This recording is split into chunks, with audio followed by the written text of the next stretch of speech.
با درود به همه دوستان، من قبلا در مورد دلایل پیوستن به این کسب و کار رو گفتم، ولی امروز میخوام به دلیل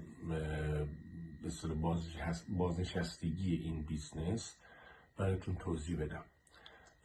اصولا از نظر عموم مردم بازنشستگی یعنی اینکه شما 65 ساله بشید و $2,000 درآمد کسب کنید. اوکی، آیا این $2,000 کفاف زندگی رو میده؟ مطمئنا خیر. خبر خوب اینه که شما پس از فعالیت بین 3 تا 5 سال میتونی به مرحله بازنشستگی برسی و $5,000 درآمد داشته باشی و این $5,000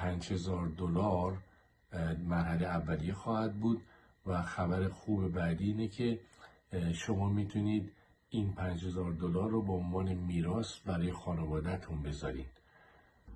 پس به جای اینکه شما تا 65 سالگی منتظر باشید و نگران باشید، پس چرا الان شروع نکنید تا بتونید به یک شرایط دلخواه و به یک آرامش برسید.